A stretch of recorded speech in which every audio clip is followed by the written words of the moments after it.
여수의 한 안경점. 여기 학술대회 때문에 한국에 오게 된 독일 교수가 안경을 맞추러 왔는데요.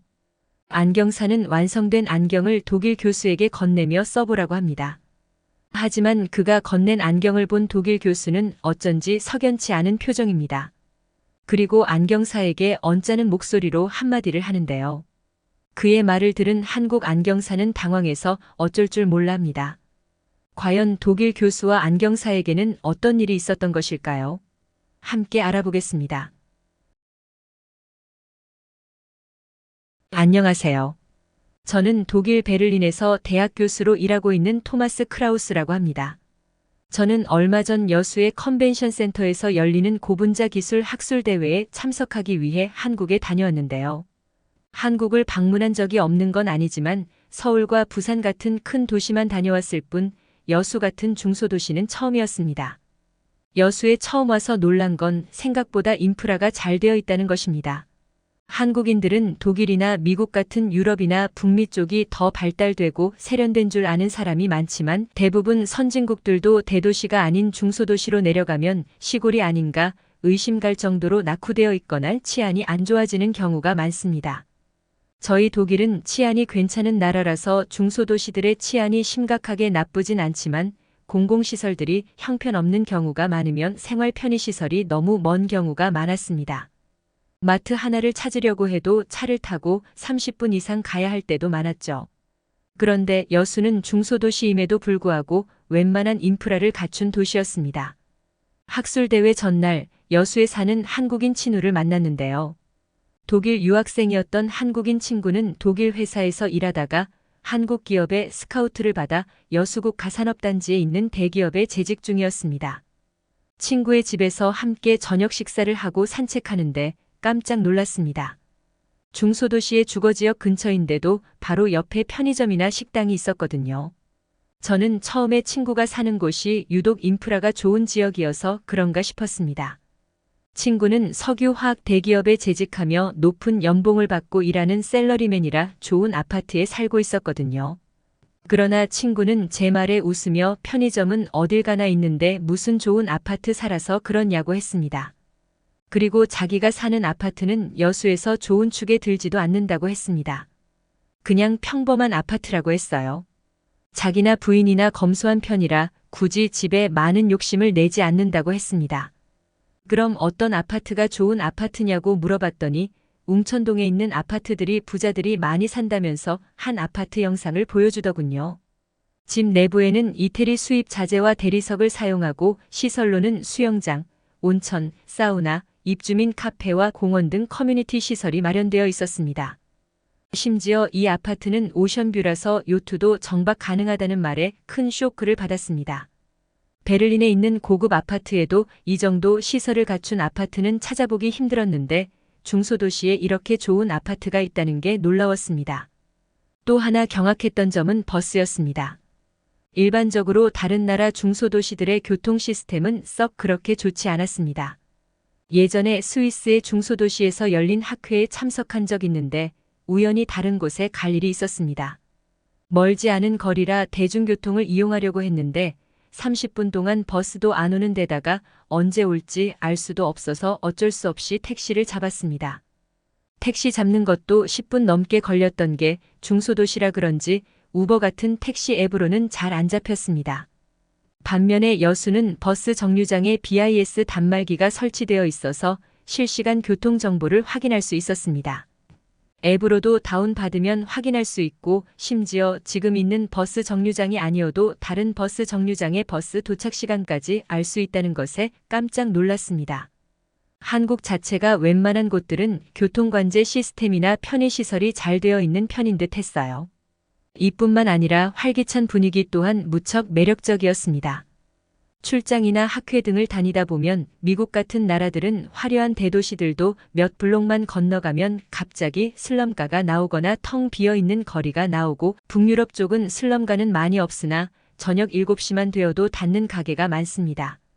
그러나 한국은 어딜 가나 가게들의 문이 열려 있어 불빛이 거리를 비추고 있으며 남녀노소 할 거 없이 거리에 사람이 많이 보였어요. 친구랑 담소를 나누며 1시간 가까이 산책하다가 이만 택시를 타고 돌아가 보겠다고 했습니다. 택시를 타고 호텔 앞까지 도착한 저는 차에서 내리자 약간 휘청였습니다. 저녁 식사를 하며 반주를 하긴 했지만 산책하면서 다 깼다고 생각했는데 오히려 취기가 더 올라오고 있었습니다. 저는 빨리 들어가서 일찍 자야겠다고 생각했죠. 그런데 실수로 발을 헛디뎌 넘어지고 말았습니다. 크게 다치거나 한 건 아니었지만 문제는 안경이었습니다. 안경이 아주 제대로 날아가 버렸거든요. 오른쪽 안경 렌즈 부분이 깨지고 심지어 다리도 부서졌어요. 비싼 돈 주고 만든 안경이었기 때문에 속이 쓰렸지만 무엇보다 내일 있을 학술대회부터가 문제였습니다. 학술대회 2일차가 제 발표인데 프레젠테이션까지 하려면 안경을 맞추지 않으면 큰일이었습니다. 혼자 어떻게 해야 되나 막막해하고 있는데 갑자기 웬 한국인 한 명이 저에게 다가왔습니다. 그는 저에게 상냥한 얼굴을 한 채 독일어로 도와드릴까요? 라고 말했습니다. 저는 깜짝 놀랐습니다. 외국에서도 영어를 하는 사람들은 어렵지 않게 찾아볼 수 있지만 독일어로 말을 걸며 다가오는 외국인은 흔치 않았거든요. 그는 길거리에서 부러진 안경을 쥐고 계속 혼자 중얼거리고 있는 모습을 보고 뭔가 문제가 있나 싶어 말을 걸었다고 했습니다. 그렇게 티나게 중얼거렸나 싶어 순간 부끄러워지더군요. 그는 자신을 안경사라고 소개하면서 안경이 부러져서 그런 것이라면 도움을 줄 수 있을 거라고 이야기했습니다. 저는 무척 기뻤습니다. 운도 좋았죠. 길거리에서 독일어를 할 줄 아는 안경사를 만나다니요. 이럴 확률이 얼마나 있겠습니까?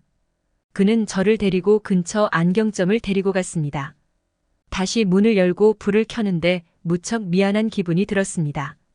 저 하나 때문에 퇴근했다가 다시 일하러 온 거니까요. 게다가 원래대로라면 예약하고 가야 했을 안경원이었습니다. 제가 독일에 있을 때는 항상 안경원에 가기 전 시력 검사를 하려면 예약하고 갔었으니까요. 시력 검사를 하면서 독일어를 어떻게 그렇게 잘하냐고 물어봤는데 자기 부인이 독일인이라고 하더군요. 첫 만남 당시 와이프가 남해의 독일 마을에서 일하고 있었는데 우연히 관광 갔다가 와이프를 보고 첫눈에 반해 말을 걸면서 인연이 시작되었다고 하더군요. 서로 원활한 소통을 하고 싶어 와이프도 한국말을 배웠지만 자신도 독일어를 열심히 공부했다고 합니다. 그 말을 듣고 서로 배려심 넘치고 멋진 부부라는 생각이 들었습니다. 시력 검사를 끝낸 후 그는 안경테를 고르라고 하나씩 보여줬는데요. 안경테를 보는데 종류가 정말 무궁무진하더군요. 웬만한 독일 안경원보다 종류가 많고 디자인도 예쁘고 멋진 게 많아 보였습니다. 여러 안경테를 착용해 본 후 얇은 검정테를 골랐고 이제 결제만 하면 되었습니다. 저는 한국인 안경사에게 돈은 더 불러도 좋으니 최대한 빨리 만들어달라고 부탁하려고 했습니다. 보통 독일에서 안경을 만드는데 2주일 정도 걸리지만 웃돈을 많이 얹어주면 이틀이나 3일 안에 만들어주는 곳도 있었거든요. 저는 이틀 뒤에 학술대회 발표가 있다 보니 최대한 빨리 만들어야 했습니다. 그런데 그 순간 안경사가 충격적인 한마디를 했습니다. 30분 정도만 쉬고 계세요. 더 빨리 해드리고 싶은데 압축을 좀 해야 해서요. 저는 순간 귀를 의심했습니다. 30분만 기다려달라니. 순간 빠릿빠릿하게 이해가 안 됐어요. 당연히 30분 안에 안경이 완벽하게 만들어질 거로 생각하지 않았기 때문에 그가 뭘 기다리라는 건지 알 수 없었습니다. 시력 검사 결과 때문에 할 말이 있어서 그런 건가? 아니면 안경할 비용을 계산하는데 시간이 걸려서 그런 건가? 아닌 서로 의사소통에 문제가 있었나? 별별 생각을 다하며 혼란스러운 한가운데 30분이 지나자 그는 안경 하나를 들고 나왔습니다. 저는 혹시나 하는 마음에 지금 안경이 다 만들어졌다고 하는 건가요? 라고 물어봤습니다. 그러자 놀랍게도 안경사는 다 되신 게 맞다고 답변했습니다. 30분 만에 안경이 다 만들어지다니 이게 무슨 말도 안 되는 소리인가 싶었습니다. 혹시 이 사람이 내가 외국인이라고 호구 취급하고 제대로 교정되지도 않는 안경을 주는 게 아닌가 의심이 됐습니다. 확실히 다 만들어진 거 맞아요? 그럴 리가 없는데. 안경사는 제 반응에 당황해하며 혹시 마음에 안 드시는 부분이 있으시냐고 조심스레 물어봤습니다. 안경사는 제가 왜 이러는지 이해 못하는 것 같았습니다. 그의 선량한 눈빛이 사기를 치는 것 같지는 않았어요. 찝찝한 마음과 함께 일단은 써보겠다고 말했습니다. 그런데 안경을 쓰자 정말 세상이 선명하게 보이는 겁니다. 심지어는 안경을 쓰고 걸어보는데도 어지러움이 전혀 느껴지지 않았어요. 원래 안경을 처음 쓰면 어지러워하는 편이라 익숙해지기까지 시간이 좀 걸리는 편이거든요. 근데 이 한국 안경사가 만든 안경은 그렇지 않았습니다. 저는 이렇게 잘 교정된 안경을 30분 만에 만들었다는 것에 놀랐습니다. 그리고 이해할 수 없었던 안경사와의 대화가 모두 이해됐죠. 저는 잠깐이지만 그를 사기꾼으로 의심한 게 너무나 미안했습니다.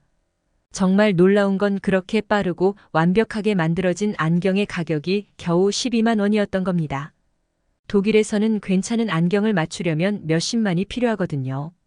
저의 경우 압축까지 했는데도 이 정도 비용이 나온 건 기적이었습니다. 독일에 있을 때는 안경할 비용만 해도 최소 한 알당 139유로 정도는 줘야 가능했습니다. 139유로면 한국 돈으로 20만 원이었습니다. 품질 좋은 안경을 저렴하게 맞춘 저는 학술대회 때 발표를 훌륭하게 완수할 수 있었고 고마운 마음에 그 안경원에 찾아가 콘택트 렌즈도 새로 하나 더 맞췄습니다. 저는 운동할 때는 안경이 거슬려 렌즈를 끼곤 했거든요. 앞으로 언제 또 한국을 오게 될지는 모르겠습니다만 오랜 세월이 흘러 다시 가게 된다면 그때도 꼭 한국에서 안경을 맞추고 싶습니다. 한국의 안경 제작 속도에 놀란 독일 교수의 이야기 어떻게 보셨나요?